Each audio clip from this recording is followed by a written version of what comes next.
pieni paikka Raamatusta ja löytyy Johanneksen evankeliumin 5. luku. Ja sieltä ensimmäisestä jakeesta hyvin tuttu Raamatun paikka. Ja tämä on niin Raamattu kansalle käännöksen mukaan. Sen jälkeen oli eräs juutalaisten juhla ja Jeesus meni ylös Jerusalemiin. Jerusalemissa oli lammasportin luona allas, jota kutsutaan hebrean kielellä Petessaksi. Ja siihen kuului 5 pylväskäytävää. Niissä makasi suuri joukko sairaita, sokeita, rampoja, näivetystautisia. He odottivat veden kuohuttamista. Altaaseen näet laskeutui aika ajoin enkeli, joka kuohutti veden. Se, joka veden kuohuttamisen jälkeen ensimmäisenä astui, tuli terveeksi, sairastipa mitä tahansa tautia. Siellä oli mies, joka oli sairastunut 38 vuotta. Kun Jeesus näki hänet siellä makaamassa ja hän tiesi hänen sairastaneen jo kauan aikaa, hän kysyi, tahdotko tulla terveeksi? Sairas vastasi, Herra, minulla ei ole ketään, joka veisi minut altaaseen, kun vesi kuohuu. Ja kun minä olen menossa, toinen astuu sinne ennen minua. Jeesus sanoi hänelle, nouse, ota vuoteesi ja kävele. Mies tuli terveeksi, otti vuoteensa ja alkoi kävellä, mutta se päivä oli sapatti. No, tämä on tosiaan Lassinen Raamatun kertomus ja hän on tosiaan sairastunut 38 vuotta ja tästä sairastamista oli tullut elämäntapa. Eli hän oli maannut siellä vuosikymmeniä siellä altaarilla ja odottanut sitä, että hän pääsi sinne altaaseen ja saisi niin terveyden sitten. Ja minä uskon, että oli käynyt jo vähän näin, että hän ei välttämättä enää uskonut eikä toivonutkaan mitään, vaan se oli tosiaan tapa. Hän meni sinne ja lamppu saa. Niin, hän oli siellä maannut pitkään ja se oli tullut jo varmaan tosiaan elämäntavaksi, että kunhan nyt menee sinne ja eikä odottanut enää välttämättä mitään tapahtumaa. Ja meidänkin elämässä voi olla näin, että meillä on omia ongelmia ja taisteluja itse kullakin. Niin voi olla, että sä oot niin urautunut siihen tilanteeseen, oli se sairaus tai taloudellinen ongelma tai mikä tahansa perheongelma tai tämmöinen, että et sä enää odota mitään muutosta. Sä oot elänyt sitä koko elämäsi ja sä kuulet aina puheen, että joo, kyllä asiat voi muuttua ja Jumala voi muuttaa ja Jeesus voi ilmestyä, mutta ne ei enää kosketa välttämättä, vaan se on vähän niin kuin muuttuu sellainen yleiseksi puheeksi vaan, että joo, näin varmaan on. Mutta tosiasia on se, että meillä on elävä Jumala, Jeesus Kristus tänäkin päivänä, ja hän voi tänä päivänäkin tässä tilanteessa muuttaa olosuhteet ja tilanteet, jotka on vallinnut sun elämässä viikkoja, kuukausia, vuosia, vuosikymmeniä. Hän voi sen tehdä, mutta tärkeää on myös se, että me eletään semmoisessa niin kuin positiivista uskon asenteessa, että me odotetaan, että oikeasti jotenkin hyvää voi tapahtua. Että jos me uraudutaan siihen, että ei mitään hyvää voi tulla, peli on pelattu ja elämä eletty ja mikään ei voi muuttua, niin ei välttämättä muutukaan. Mutta kun sulla on odotus ja vahva luottamus, että Herra voi ilmestyä. Ja niin kuin Raamassa sanoo, uskokaa saanen, niin se on teille tuleva. Ja myöskin sanotaan, että anokaa, niin teille annetaan, etsikää te löydätte, kolkuttakaa, niin teille avataan. Eli uskon tulisi olla semmoista aktiivista uskoa, joka etsii, odottaa, toivoo, vaikka ei näekään, niin toivoo silti. Nimittäin on olemassa myös passiivista uskoa, semmoista, eli uskotaan negatiivisesti, että mitään ei tapahdu, mikä ei muutu miksikään. Ei välttämättä tapahdukaan. Usko muuttuu sillä tavalla näkemiseksi, eli mikään ei muutukaan. Mutta kannattaa säilyttää asenne siihen, että Herra voi ilmestyä tänään. Eli älä jää olosuhteiden vangiksi, koska Herra Jeesus on olosuhteiden Herra ja hän on yläpuolella kaikki olosuhteiden. Ja minäkin, mä tosiaan sairastuin joku vuosi sitten reumaan ja en halua sitä sen mainostaa, mutta välillä on tilanteita ja tuntuu tosi kiva, kun ei tarvitse herätä ollenkaan, on niin kipiä. Mutta mä en anna periksi, koska mä tiedän, että Herra voi sen tehdä tänään, huomenna tai koska tahansa. Hän on yläpuolella meidän ongelmia olosuhteiden. Ja silloinkin kun tuntuu siltä, että tänään en jaksa nousta, kukapa tietää, että onko juuri se päivä, jolla Herra ilmestyy. Meillä on Arton kanssa siitä paljon kokemusta näistä hommista. Lyhyesti, mutta tuossa välissä on Artosta, niin Arto saisi kertoa itse, mutta kun Arto oli siellä sairaalassa, niin mä olin kotona sitten yhtenä yönä siinä Ja Arto ilmestyi mulle siinä kesken kaiken niin kuin näkynä ilmestyksenä ja sanoi mulle, että niin, hän on aika lähteä tästä elämästä, että niin, pidä se lippu korkealla ja jatka tätä hommaa, että niin, mä lähden nyt, niin Pohjalainen sanoi, että mä lähden nyt. Niin, ja mä sitten jo vähän siinä itkeskelinkin Arton puolesta ja sanoin sen vaimolle sellainen päivä, että joo, Arto taitaa nyt lähteä.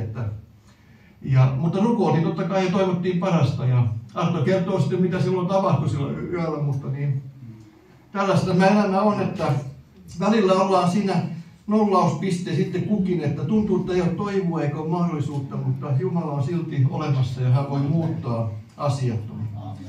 Ja Jumala saat tulla varattua sun elämään yllätys, jokin erityinen tehtävä. Ja joskus se voi olla niin, että se on olosuhteessa huolimatta tai ehkä juuri niiden olosuhteiden takia Jumala on ajanut sut siihen paikkaan, että hän pystyy ilmestymään ja puhumaan sulle. Mä en sano sitä, että Herra teki sairaaksi palvelijoitaan, en mä sitä allekirjoita tietenkään, mutta se, että joskus Jumalan sallimuksessa meille voi tulla asioita, jolloin me joudutaan sille paikalle, että me joudutaan ikään kuin kuuntelemaan pakosta Jumalan puhetta.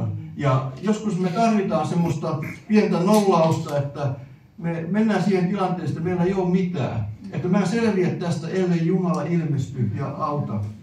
Ja se on meille kaikille hyvä kokemus, koska jos kaikki menee aina hyvin, me ruvetaan olettamaan helposti näin, että se menee vain näin ja tässä on jotakin saatu jopa aikaiseksikin. Ihminen on semmoinen, että se rupeaa helposti ajattelemaan näin. Niin joskus Jumala voi tehdä niitä, hän sallii meille koettelemuksia, että me niiden kautta herätään todellisuuteen, ei minä, vaan Herra minussa ja minun kauttani. Mutta se on selvä, että jos Herra sallii koettelemuksen, hän on myös valmistellut siitä pääsy. Siihen mä uskon vakaasti. Ja eihän meillä itse kullakaan, kun ruvetaan miettimään, aina ne lähtökohdat on aina parhaat mahdolliset ole, että minäkin kouluaikana, niin ei tämä nyt ole mun opettaja onneksi paikalla, jos hän on täällä, niin täytyy sanoa, että niin, kyllä opettaja varmaan välillä tuskastui kanssa niin siihen hommaan, että minkälainen minäkin olen lapsena ollut ja nuorena. Mutta en ollut mikään esiintyjä, enkä halunnut mennä edes puhumaan mitään, eikä taululle mitään kirjoittamaan, ja näin pelkäsin esillä olemista. Ja joku opettaja sanoikin, että susta ei poika tule ikinä mitään, eikä ainakaan mitään puhujaa eikä esiintyjää. Ja se on ihan totta, ellei Jumala olisi ilmestynyt ja täyttynyt pyöllä hengellä, mä en koskaan voisi olla tällä paikalla, missä nyt on. Ja en ole unohtanut näitä lähtökohtia suinkaan, että joka päivä ihmettelen sitä, että miten Jumala on avannut nämä mahdollisuudet, tämänkin seurakunnan ja Seinäjoen seurakunnan ja kaikki nämä. Se on täyttä Jumalan armoa, ainakin mun kohdalla. Muista ei tiedä sanomaan mitään, mutta omalla kohdalla tiedän, että se on Jumalan armoa ja ihmettä, että saadaan yleensä elää ja olla ja palvella Herraa ja on näinkin hyvät puitteet. Että meillä on monella tämmöisiä, on omaa heikkouden tunnetta ja voi olla ne perhe-elämän lähtökohdat, voi olla mitä tahansa. Ei ole välttämättä kannustusta paljon perheessä tullut. Jokainen tietää omat lähtökohtansa. Mutta siitä huolimatta oli meidän lähtökohdat mikä tahansa, niin Herra on voimallinen ilmestymään ja hän voi muuttaa sen meidän lainausmerkissä olemattoman elämän palvelemaan suuria tarkoitusperiaatteita. Koska mehän ei eletä täällä ensisijaisesti itsensä takia, vaan me eletään sen takia, että Herra haluaa käyttää meitä. Ja usein hän ottaa niitä ihmisiä, joita ei kukaan katso miksikään. Usein käy näin, kun luetaan Raamattua, niin hän ottaa niitä sieltä. Ja siinä ei vaikuta sekään, että vaikka me sanottaa, että ei musta ole mihinkään. Herra voi sanoa, että joo, mä tiedän, että sitä on mihinkään, mutta mä annan sulle kyvyt ja voimat siihen, että sä voit toteuttaa. Ja niin kuin ajatellaan Moosestakin, niin Mooses sanoo, että mä en halua lähteä siihen tehtävään ja en ole puhetaitoinen ja mitä kaikki hän sanookaan. Niin siitä huolimatta hän teki tehtävänsä, koska se oli Jumalan suunnitelma. Ja näin se on niin mun kohdalla kuin Pentin ja Arto ja meidän kaikkien kohdalla, että niin ollaan me mitä tahansa, onnistunut tai epäonnistunut, niin Herra on yläpuolella kaiken. Ja ennen kaikkea, jos me rukoilen kuljetaan, niin hän johdattaa meitä ja toteuttaa omaa tahtoansa meidän elämän kautta. Ja hänen tahtonsa on ainakin se, että ihmisiä pelastuu, sairaat parantuu. Hän haluaa tehdä hyvää meidän kautta. Ja se on turvallista tietää, että jos me rukoillaan, vietään aikaa Herran kanssa, niin ei ole mitään rajaa sille, mitä hän voi tehdä sun elämän kautta. hän voi tehdä ihan mitä tahansa. Ja mä en ole mikään menestysteologi sinänsä, niin kuin joku voi ajatella, että joo, ne puhuu siellä menestysteologiaa, mutta mä tiedän sen tosiasian, että Herralla on kaikki mitä tarvitaan. Ja jos me tarvitaan esimerkiksi terveet jalat ja terve ruppi, että me voidaan tehdä evankeliumin työtä, Jumala voi antaa sen terveen ruumiin.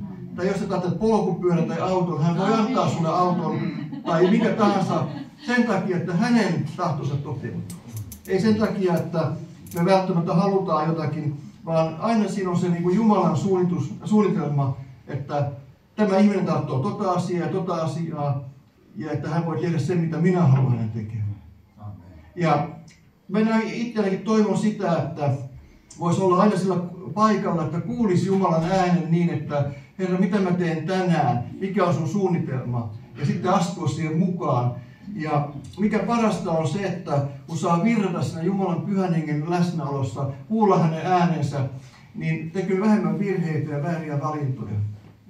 Ja itse asiassa vaikka Jeesus oli Jumala, niin hänkin toimi niin, että kun Isä Jumala on taivaasta ja Jeesus oli maan päällä, niin Pyhä Henki ohjasi Jeesuksen toimintaa, että kun hän rukoili, niin kuin Jeesus rukoili Isää aina aamuisin usein näin, niin hän rukoili ja Pyhä Henki sanoi, että kun sä menet siihen paikkaan, niin rukoile tuo ihmisen puolesta, paranna tuo ihminen. Niin samalla tavalla on tänään meilläkin, että jos me kuullaan Herran ääni, niin hän voi ohjata sua juuri oikeaan paikkaan, oikeaan aikaan tekemään oikeita asioita. Mä muuten lainasin vähän Artoa. On mennyt jotakin perillä, niin oppia. Mutta näin se vaan on. Meillä kaikilla elämässä on tilanteita, jolloin se on ihmetellyt, että hetki, miten tämä näin menikään? Oli just oikean paikassa ja saatu pelastaa jonkun ihmisen hengen, joka oli tekemässä vaikka itsemurhaa, niin olit juuri oikeassa paikassa rohkaisemassa ja auttamassa. Ja se on aina mahtavaa sen jälkeenpäin ajatella, että kappas vaan, että mä sain olla välikätellä siinä ja toteuttaa Herran tahtoa.